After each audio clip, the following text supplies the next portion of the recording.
This Plein Air Easton special live event is brought to you by PNC Wealth Management, committed to putting you first. Visit pnc.com to explore what PNC Wealth Management can do for you.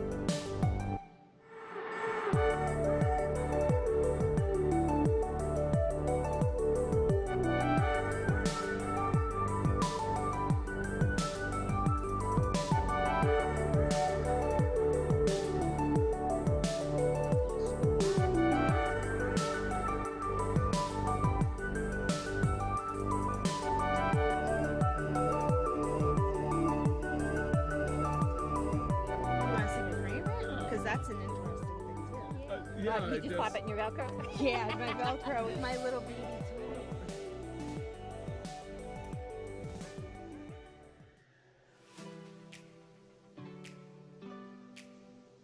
Some weekends seem to last forever when nonstop applications become nonstop discovery.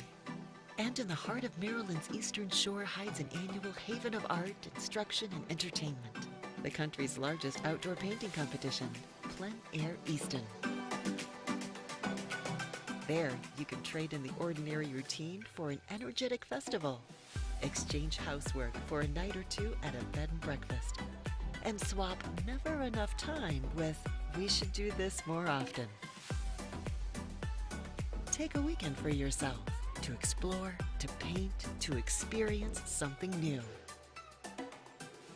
Your immersive art weekend begins at pleinaireaston.com.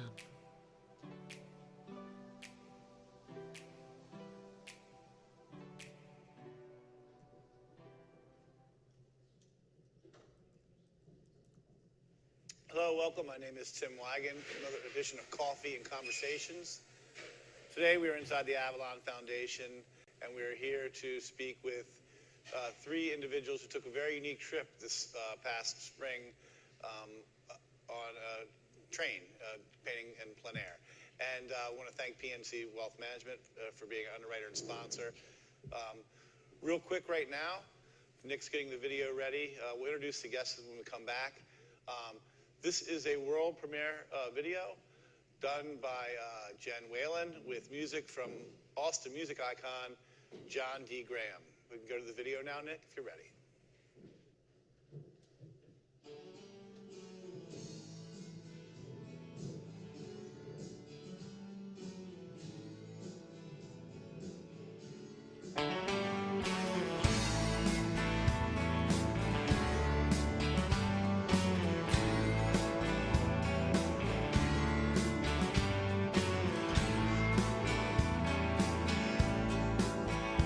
There's a group of teens in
Yeah, I feel like for Aimee and Charlie, who haven't seen that yet, that they could just start yapping right away about what's such beautiful footage there and wonderful paintings, and I'm sure it brings back a lot of memories for both of you. We're with Charlie Hunter, Aimee Erickson, and Jhenn Walen, who just so everybody knows, because we are going to get into audience questions as well as maybe some questions from Facebook. I was told Charlie is sort of the logistics of this project. Aimee was the sort of the new artist who came into the project, invited, I think, by Charlie amongst others. And then Jhenn is kind of the administrator for what's going on now with the project. Charlie, just to get started, I'd like to just ask you a question about your fondness for trains in general and how that morphed into what we just kind of witnessed. Yeah, I'm kind of soft in the head on the subject of trains. I just really like trains. All right-thinking 2-year-olds love trains. This has never evolved beyond that. And it's my dementia about trains is well known. And Larry Moore, the guy who is doing this wonderful series of paintings of strange animals in domestic interiors, called me up and said, "Is it possible to do a train trip where you would get on a train, paint for a day, and then ride one stop down and paint again?" And fortunately, that's a question that's right in my wheelhouse, and I was able to answer that, and we came up with this particular concept. And there's a reason behind all this. Yeah. Okay. So in my other life, I run this company called Roots on the Rails. And the idea of that is long-distance train trips with live music on board. So I'm very aware of what's going on in the American Railroad network. Can I just interject to say he has the train schedules memorized? Yes, I do. The new head of Amtrak is the former head of Delta Airlines. And he wants to get rid of the long-distance trains in America, the trains that really knit the country together. His focus is he wants to do corridors, and they're releasing a lot of very factually skewed information to make it appear like the long-distance trains are money losers, no one rides them, and they're not needed anymore. So this trip was on the Southwest Chief Line, which is the old Santa Fe Railroad line between Chicago and Los Angeles. And what we did was overnight from Chicago to La Junta, Colorado, then paint in La Junta for a day, the next day get on the train, ride one stop down the line, about an hour, to Trinidad, Colorado, paint for a day in Trinidad, then one stop down the line, up Raton Pass, through Raton Tunnel, at 7,300 feet, the highest point on the Santa Fe Railroad system. Paint for a day in Raton, then one stop down the line to Las Vegas, New Mexico, one stop down the line to Lamy, New Mexico, which is a ghost town with amazing railroad crapola in it. And then that's the stop for Santa Fe.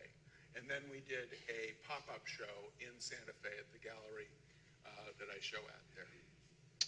Okay. And how old is the Santa Fe line when you say the Chief line? How old is that line? The famous train, which was the Super Chief, was introduced in 1937. And that ran until the advent of Amtrak, who then took over the operation of America's passenger trains on May 1st, 1971. And by 1974, the Santa Fe decided Amtrak's standards were not quite up to Santa Fe's standards, so they said you can't use the name Super Chief anymore, so they renamed it the Southwest Limited. But then by the 1980s, they decided the service had gotten good enough again that they could use the Chief name, but not Super Chief. So it became the Southwest Chief. Okay, so it's been around for quite a long time. A long time. And Aimee, I'm going to jump over to you. How did you get involved in the project? How did that all come about? I got a message from Larry Moore on my Facebook message thing, just saying we're doing a train trip. Do you want to come? I'd never met Larry, and I was just like, yes, sign me up. How long did it take? How long? I mean, you come to Easton for a week. How long did the trip take? 10 days. About 10 days, but we did it further because we were on our way out to the Plein Air Convention. The trip that we are advocating for, what we are calling the Santa Fe Trail trip, the trip that is shown in the video, is this Chicago, La Junta, blah, blah, blah, blah, to Santa Fe. And that is, that's 6 days, but we would also encourage people to stop for an additional day, because one thing we did discover as we did this, even though you think painting for a day in one town gives you plenty of time, it didn't give you plenty of time, and we felt kind of rushed that we'd just arrive in a place and we'd have to leave. So I think people should set aside 10 days to make the trip. We have a lot of painters in the audience, as well as just those that are interested. So I think that is one of the things we want to get to, is eventually how can you plan your own and Plein Air sort of trip. Jhenn, I want to introduce you. How did you get involved in this? Well, that's a funny story because I was not invited onto this trip, and I didn't know any of these individuals. Larry Moore made the wonderful mistake of publishing his itinerary online, and I thought, well, it's a public train, and can they stop me if I show up? And I fiddled with the idea for weeks. Finally, it was the encouragement of a friend who said, just show up. You never know. Maybe, they won't mind. And I packed up a backpack and drove 5 hours from Denver, that's where I'm from, down to Trinidad, and walked around the town until I found some painters, and I introduced myself, and I said, hi, I'm Jhenn Walen, and I'm not going to get in your way. I'm very self-sufficient, and I'm winging it, but I was in love with the idea from the moment I read about it. I wanted adventure and beauty, and to see my own backyard. I want to travel with purpose, and I found it. And it just so happens over the course of a few days, they started to see that I was not crazy, one, and two, that I was able to make a useful contribution, because I really like to write little posts about what was happening and what it meant. And to experience something is only the first step. If you share that story, invite other people to join you, that's what makes it really special. That's what keeps it continuing. Right. Well, now that we've introduced everybody, I do want to open it up to questions in the audience, because I'm sure, like myself, you just have tons of things you can ask, so please feel free to do that. Charlie, talk about saving the line. All right. As soon as, if you notice eyes glazing over, just whack me really hard. I'm slightly on the spectrum here. But the line between Chicago and Los Angeles is the one that right now is critically endangered, because it is the poster child for Amtrak's their new policy. And last fall, Amtrak said that starting in the spring of 2019, they were going to truncate the Southwest Chief in Kansas City and truncate it in Albuquerque. So it would go LA to Albuquerque and Chicago to Kansas City, and then just run a bus between Kansas City and Albuquerque, and anybody who wanted to ride that train could that's how they'd do it. The pushback was immediate and vociferous, especially from the so-called flyover states, whose I don't know exactly why the head of Amtrak is quite as politically tone deaf as he is, because the flyover states have 2 senators just like the populated states. And me, I'm a left-wing, tree-hugging, dirt-eating liberal, and right now my best buddy is right-wing Kansas Senator Jerry Moran, who has stepped in and is fighting to keep the Southwest Chief going. So this line is really the canary in the coal mine for the future of America's long-distance, the truly national passenger rail network. And if we allow Amtrak to chop this one in half, then they're going to do that systematically to all the other long-distance routes. So the strange anomaly of this trip, that's also part of the real beauty of it, is there's a portion of the line that is no longer used by freight trains. Amtrak is the only regularly scheduled service over it. Just the freight line does a longer route that avoids the Raton Pass area. So Amtrak uses the line twice a day, 1 train each way, And the infrastructure there is beautifully maintained, but it is essentially a previous generation of railroad infrastructure. It is the last in the country where those semaphore signals are still in use. There was a brief clip of us passing a semaphore. It's basically a step back in time to a different era of American railroading. And the train we were on, it has dining car, observation lounge car, sleeping cars. I think all my painter friends was their first time in a sleeping car overnight. Jhenn was in steerage, but she didn't join us until Trinidad, so she missed the overnight anyway. Based on that, Aimee, that description of the going through the town, what did you find in the towns that you visited? What did you find in the train? I wonder. The train? Yeah, The train? say- What did you find in the train? For one thing, it's different to arrive in a town by train than to drive there, because it just feels different. Like when you're in a train, you're higher up, but you have a view, and it's passing, and you don't have to navigate or pay attention except visually, which is perfect.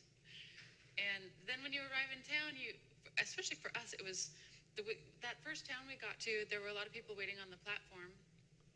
Yeah, that was the coolest thing. Well, they were waiting for us. That's what we didn't realize. We got off the train and they were like, hi. And they, like, a bunch of people. And it was like the mayor and the former mayor and the president of the local arts league and the director of the museum and a whole bunch of people. And they were like, we saw that you were coming to our town and we're really excited. We want to come out and welcome you. And there were so many unexpected little joys. Like in that town, in La Junta, Colorado, they were like, now this evening, we've arranged a reception for you at the museum. And we were like, oh, we just want to, go take a shower and drink beer. And we went out to the museum, and it's like a world-class collection of Western art, the world's largest. But it's like one of those Kiva. best kept secret museums, because it's a museum that the Kiva was hand built by their Boy scout Scouts. troop, but it's the largest wood, like unsupported wood. They made it like a bird's nest. It's like utility poles going around and around and stacking and stacking and stacking. So there's this huge domed ceiling made out of timbers. It's amazing. And then their art collection, the scout troop that they started years and years ago, it was their thing every year to raise money and then buy art. So they have this art collection that includes Edgar Payne, among others. There's a lot of beautiful paintings. And then they also had to learn Native American handicrafts. So they all learned the beadwork and the leather work. And then their museum is just full of pottery and Native clothing. And we were floored. And we all felt a little like, oh, we didn't expect it to be so great. We thought we were so cool. And then we go, yeah, we got schooled. And the thing was so great. The mayor, when we were leaving the next morning, he came bombing down the platform in his Jeep and gave us all pens With that had little levels. Levels. Yeah. Like a little bubble and a little ruler on it. Yeah. Very useful. And he said, you people are beautiful. You people are beautiful. What you're doing is beautiful. I couldn't help but notice in the video that I used this word this morning, so I'm hesitant to use it again, but it seemed like did you fall in love with the idea of the trains when you were doing this? I mean, it seemed very romantic what you sort of captured there in the video. I don't know if that's what you were going for or not. I mean, I was steeped in sentimentality for the last month, playing with this. We had no shortage of footage at all. But yeah, I think it was kind of romantic. When you go on a trip like this, where every moment matters, the journey really is the heart and soul of it.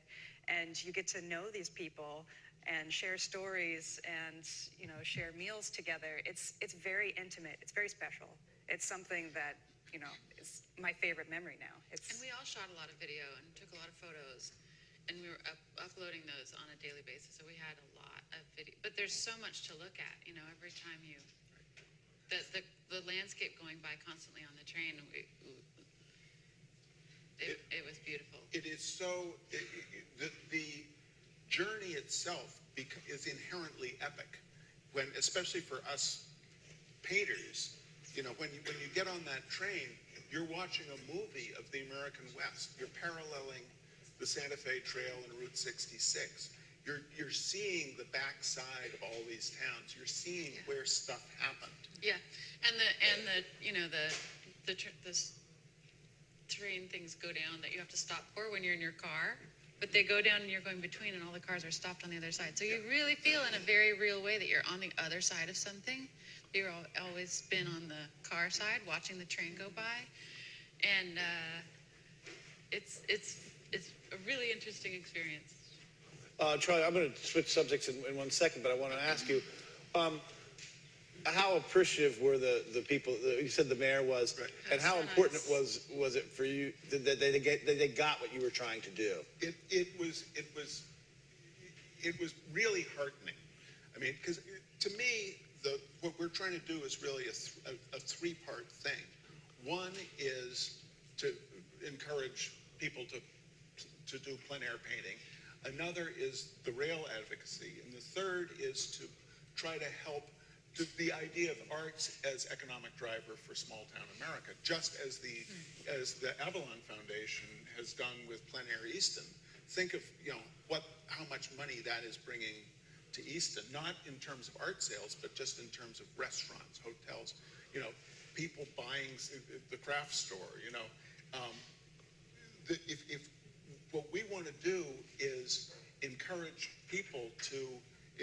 artists, encourage you guys to get a bunch of your friends together and do this trip and help. These little towns need our help. They're struggling because the economic drivers that were there, the coal mining, whatever, is gone. And that was one of the things that really moved us, I think. When in Raton, the city council, where these lunch bucket, blue-collar guys, were there in the station with us, and they said, we know the coal mines aren't coming back. The arts are going to be what helps us transform this town. And if we could get 24 groups a year, if That'd be awesome. twice a month a bunch of artists come through on the train and do the trip we did, that can start making a difference for these little towns. And I have to say, traveling on the train is a wonderful way to travel with a small group of friends. It's unlike anything else because you can hang out together or you can go off by yourself. You can have your meals together. Nobody's the driver, although Charlie does boss you around all the time. It's really fun. Traveling with artists. What? The train's coming. The train's coming, We never Randy. missed it. Don't go off and look the junk car over there. But also the magic is every time there was a sunset or something beautiful coming out, Charlie would yell, decrepitude or semaphore, or we would all ooh and awe at the same time. I mean, joy shared is joy magnified. And another thing is, Charlie's so familiar with the route that sometimes with a little bit of preparation, the anticipation gives you a greater capacity for appreciation. So in the morning, we'd get on the train and I'd say, so Charlie, tell us what to expect today. And then I would shoot video of him telling us, well, we're going to go. And he would describe like every chapter of that day's ride in advance. We're going to go up this grade, and then we're going to go through this tunnel, and then we'll see a semaphore, and then there's this great area where you can look down in the ravine, and it was exciting. Yeah. And see, the great thing about having Jhenn join our group is Jenn's background is in like nonprofit management and stuff. And so she is building our website that's going to have a route guide of all my distilled knowledge. So people can be like, on the left is going to be this strange little post office, that is, the foundation is cracking, but we're going up the hill very slowly at that time. So you get a good shot on it. On the left, it's after the grain store, that's her. Okay, because he's ridden this train 70 times. And I aim to ride at another 70 before I check out. I was going to say, are you going to go every 24 times a year with these guys? Jhenn, you want to talk a little bit about what you're doing? I guess I would preface that. Is that what you were expecting to happen, that somebody would come on who would get this kind of going like this? Nope. Okay. Nope. Jhenn appeared, a wraith-like visage on the platform in Trinidad. And we were like, oh, a young person with a sketchbook. What's that? Cool. And also the whole time we had a lot of conversations about how could we involve more people in this, because ultimately it was that get a group of friends and ride this, because it would be fairly unwieldy to have a lot of people, like, you know. Well, the original model we were thinking of is we would do it like a workshop of, you know, here ride with the 6 painters and we'll show you. Yeah, and almost immediately we're like, that is never going to work. Okay, Jhenn? I like to dance to my own tune, so I don't know that would work for me anyways, because on a lot of the stops, you know, I said, well, see ya, and then I, you know, would hitch up my giant hiker backpack, because I was carrying everything I had with me, and I would go on a hike for the day, and I would go exploring and sketch wherever I liked, and everyone chose their own sketch and painting spots.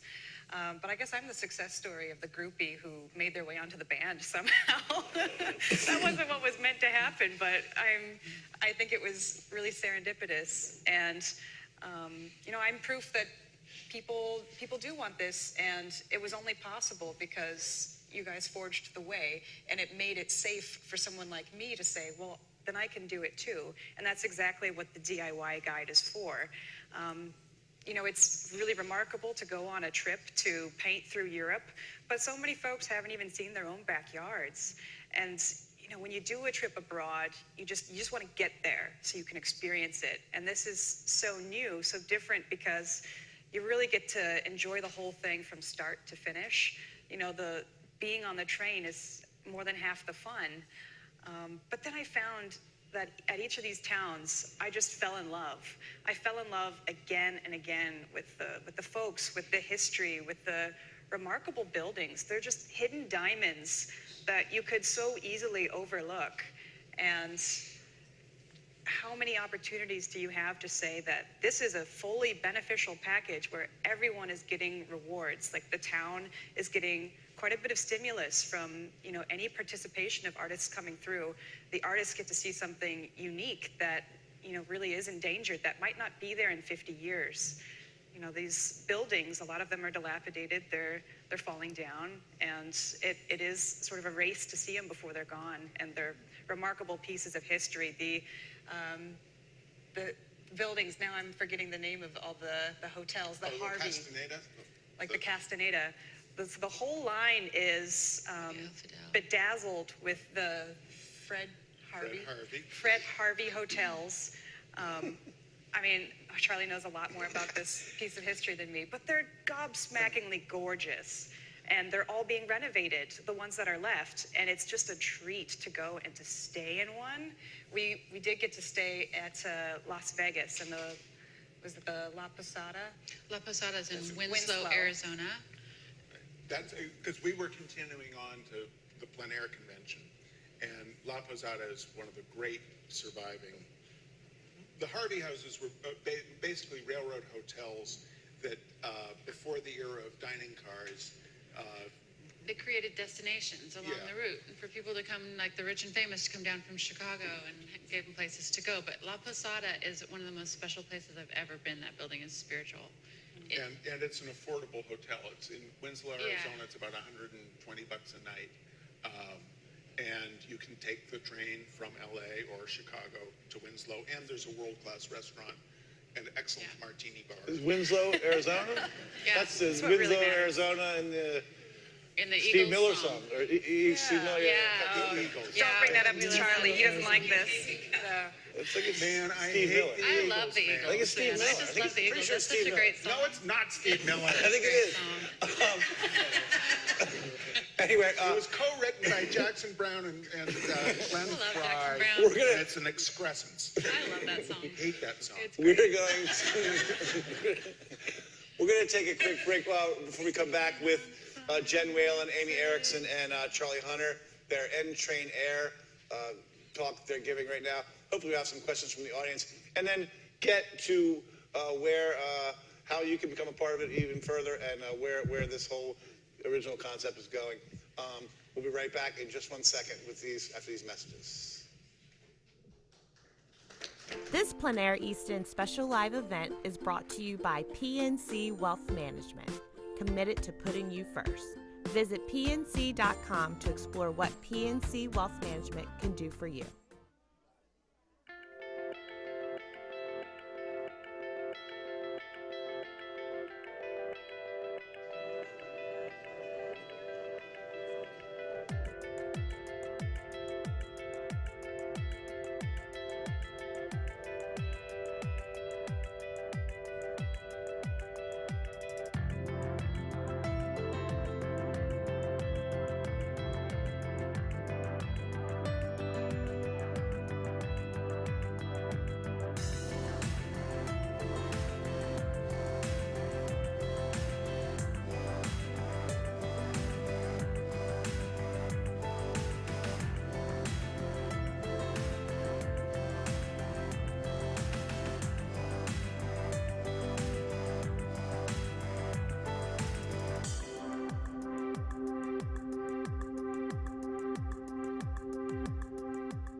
Some weekends seem to last forever when nonstop applications become nonstop discovery.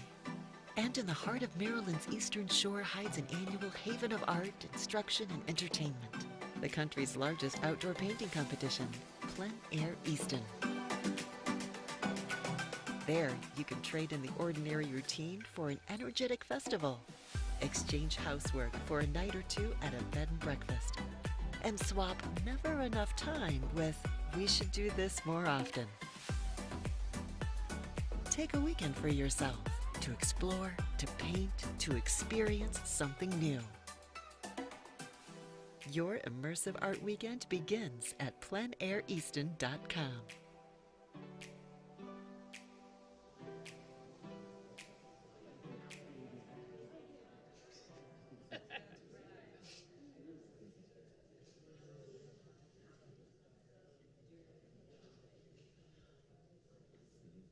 Hi, welcome back, everyone. This is Coffee and Conversations inside the Avalon Theater at the Avalon Foundation, part of Plein Air Easton's 2019 competition and festival.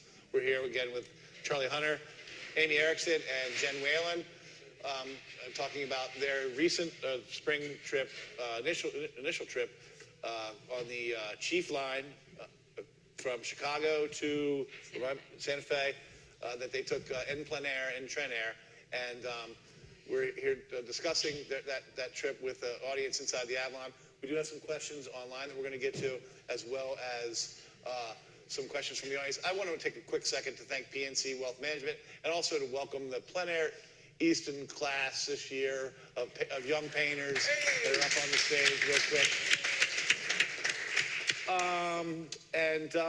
We're back now. Jess, do you have some questions online right away? I've got one question online. It is from somebody named Aimee Erickson. Maybe of relation or maybe not, I don't know. It says, Aimee, how have plein air events affected the direction of your art, and what would you like to see change at plein air events? Wow. There you go. Thanks for that question, Bonnie. She's my sister. The plein air events have been a really great platform because it's organized and it brings people in, so you're not just hanging out with artists, and that's been one of the best things. And this is one of the best run events. I don't think I would only change the temperature outside. Then we'd lose our charm. I can take other questions from people in the audience if we can speak it into the mic. Does anyone have a question? Let's get a question right here.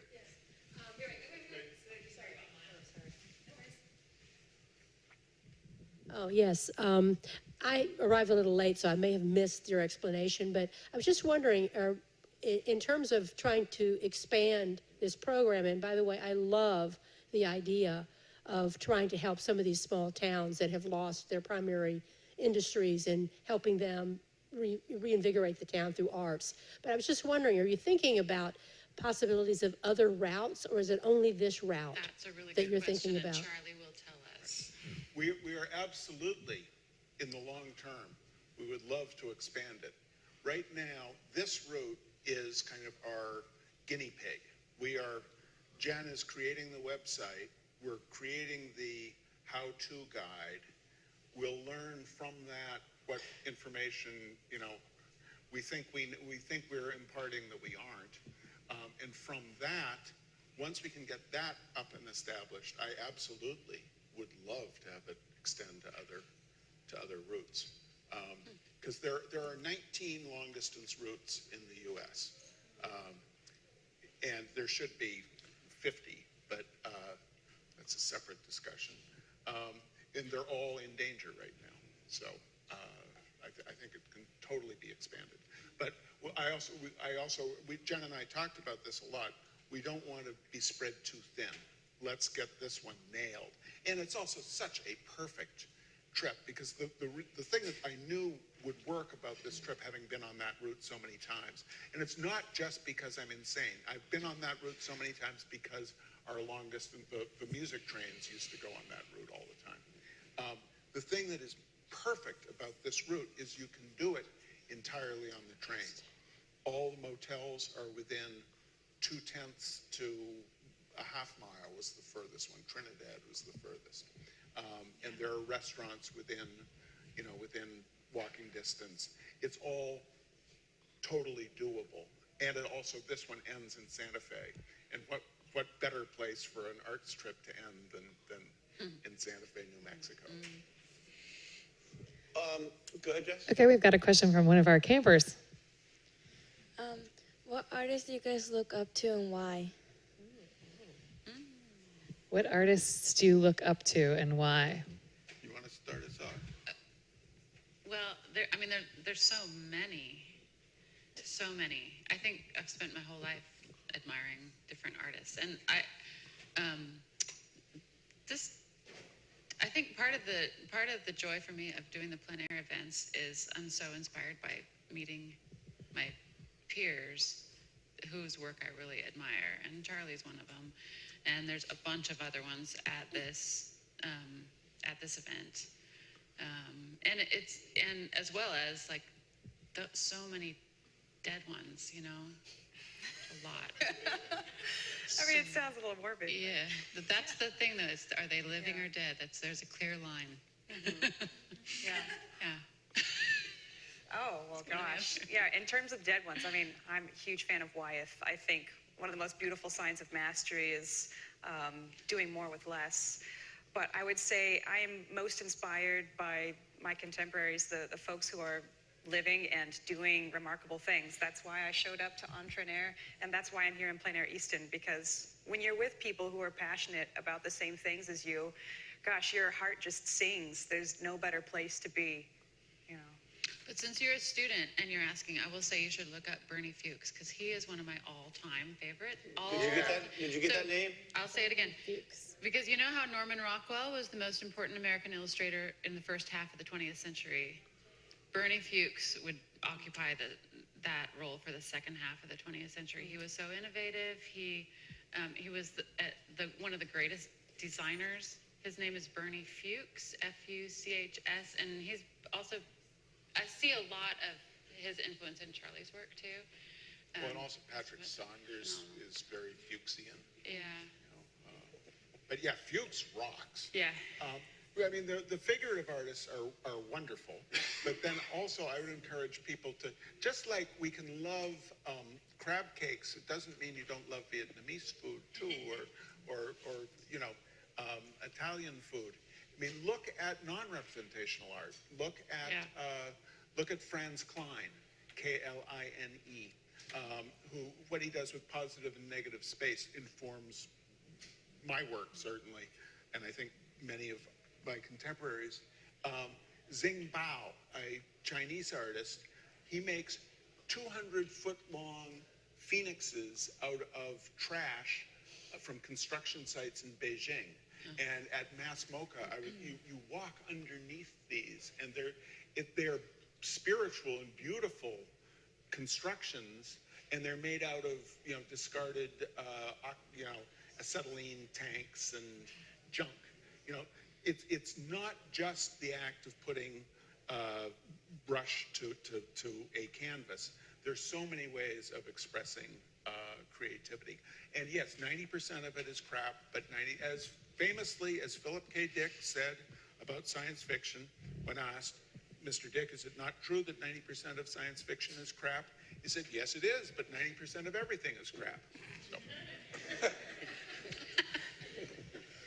Are there other questions? Jess, Yep, we've got one here. Back there? Yep. Thank you. I have a lot of questions. I'm going to try to prioritize. I really enjoy both art and train travel. I've always been enamored with how you can kind of bop all over Europe by train. And I was kind of curious why you thought it's different in America. Is it our distances? Is it something culturally? And do you think that it's possible to do this type of trip for other things? I guess I'm kind of thinking about vacations with children and things like that. It would be doable with kids, but the walking might be kind of a problem. If you're the thing that'd be great about doing it with kids is that none of the once you've done that big overnight from Chicago to La Junta, the other stops are all like 1 or 2 hour stops, so the kids aren't going to get totally bored and be the excitement of the train arriving every single day. Ideally, I would suggest if you have kids and you're a couple, one of you be support in a minivan, because we did have a minivan. This is our dark, dirty secret. My assistant in the music train, Sarah Ovenden, was doing recon about a future trip that we might do. So she had a minivan, because 6 artists, we all packed way too heavily. One of the things we'll be doing in the DIY guide is encouraging people to pack as minimally as possible. Larry Moore had a gouache set up, and that made a lot of sense.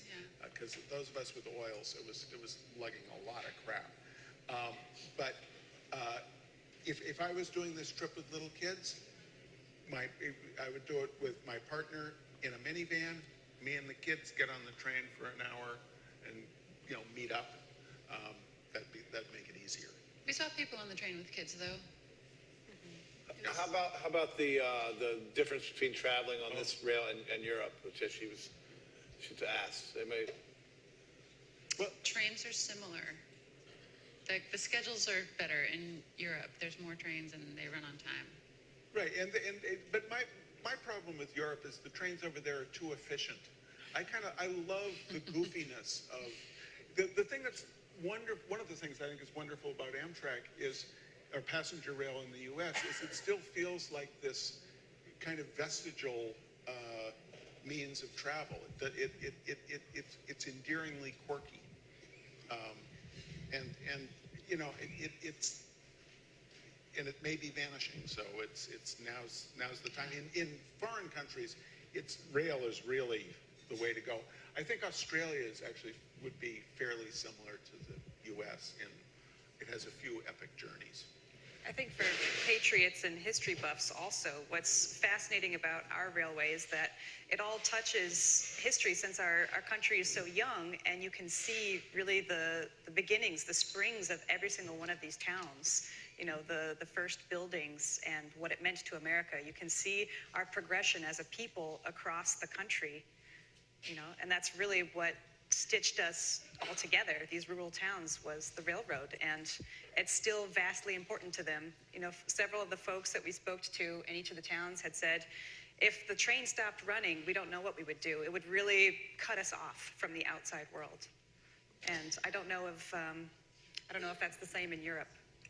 So to that end, the Avalon Foundation in Plein Air Easton is collecting paintings for an agricultural collection, where the intent by the sponsors is to use that collection as a form of advocacy through its exhibition and through taking it to places where it might have political influence. I guess, are there any thoughts or plans to use a body of work that's being created by people who are going on these trains to create advocacy as well?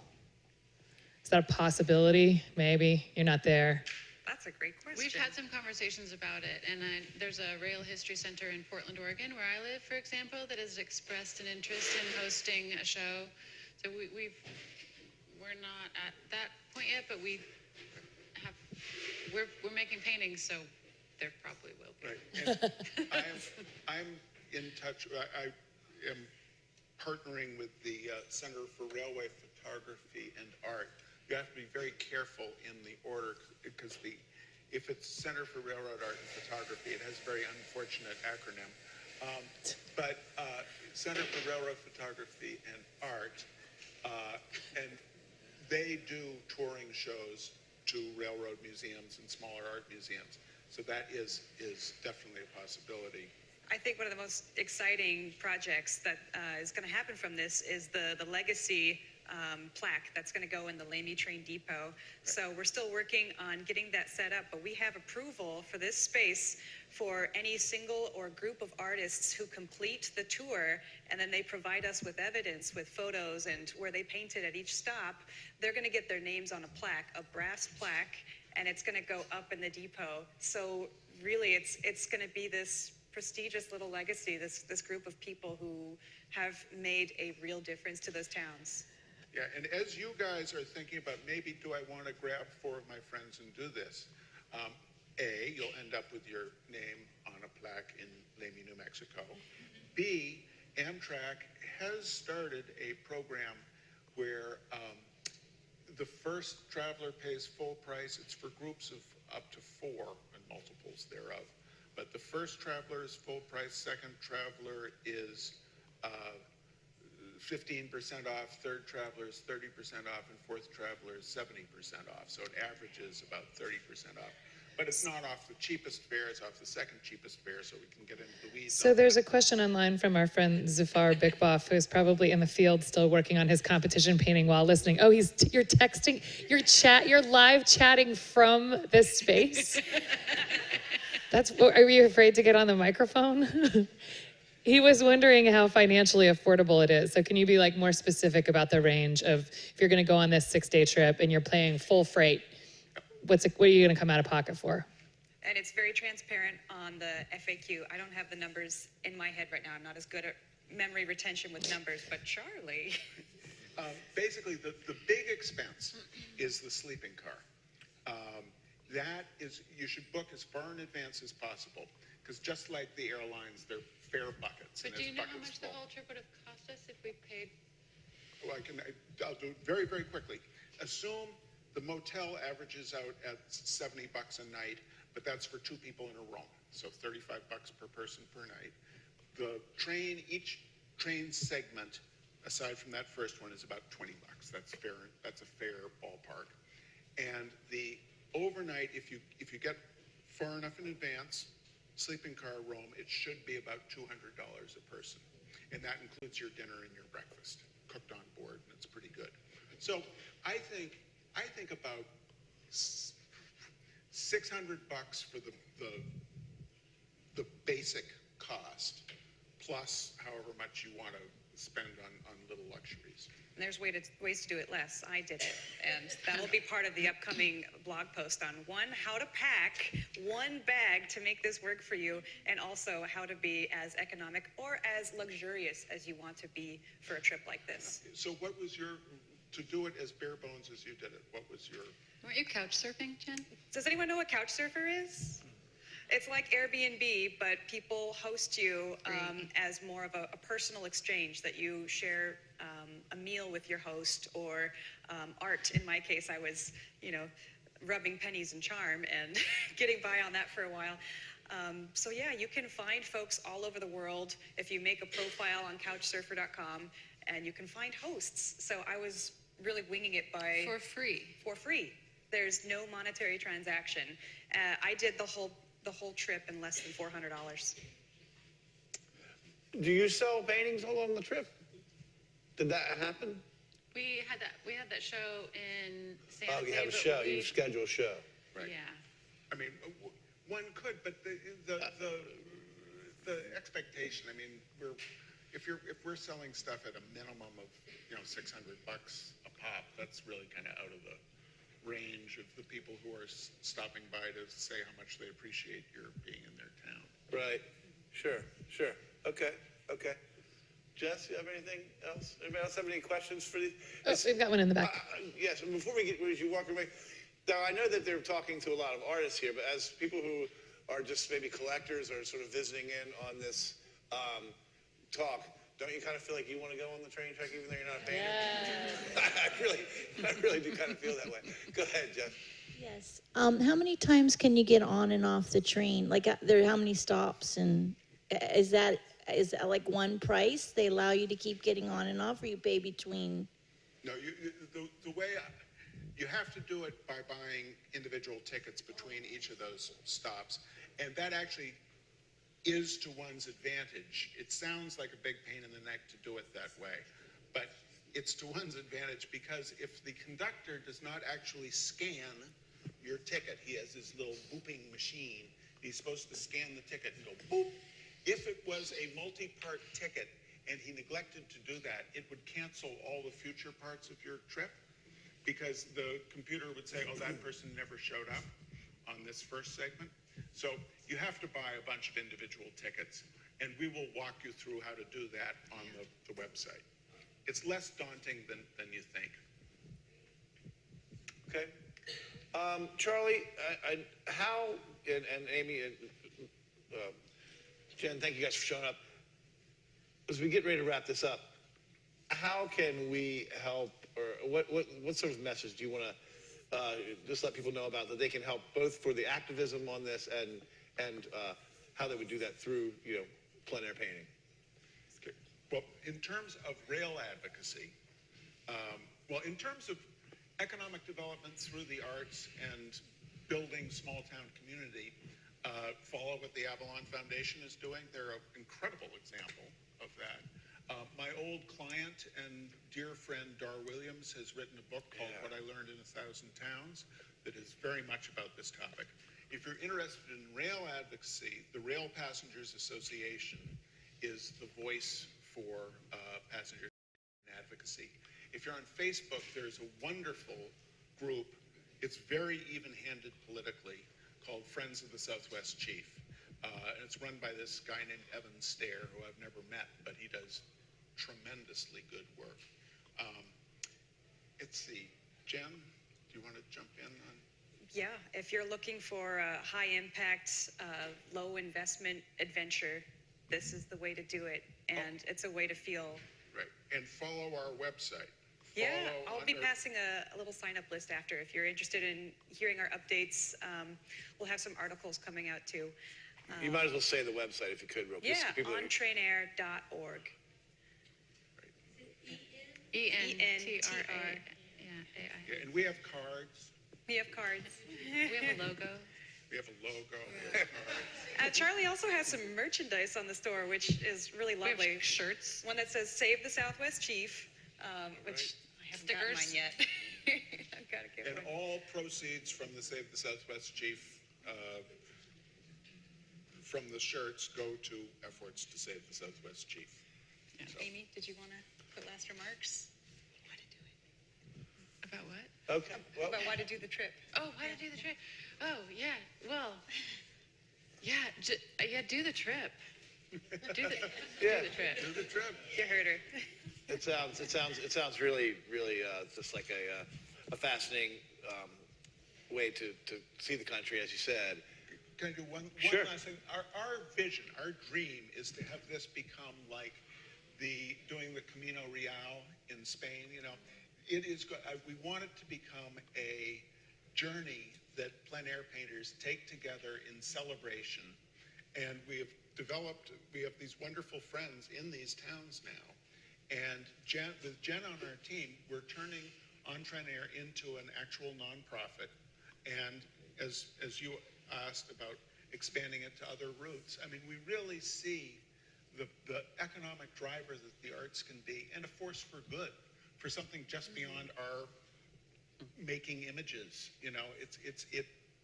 Our love can create other opportunities and goodness, and I think it's just really exciting. I think it's true. What you give your attention to, that thing will grow. And so just by giving our attention and looking at things, and it'll give new energy there. And we'd love you to be a part of it. Yeah. And something tells me they're not going to stop until that happens. So, Thank you all. If there's no more questions, we're going to go ahead and wrap this so everybody can continue painting or continue just enjoying the air conditioning. We have been listening to Charlie, Aimee, and Jhenn talk about their very unique and very niche sort of experience in Plein Air. And the webpage is again entrenair.org. Entrenair.org. ENTRAIN. Entrenair.org. TREIN. ENTRAIN.org. And they're building it to answer all your questions about this very unique way to see the country paint in plein air and make a difference for a lot of people who actually need it. Thank you all for coming. Thank you. Thank you very much for coming.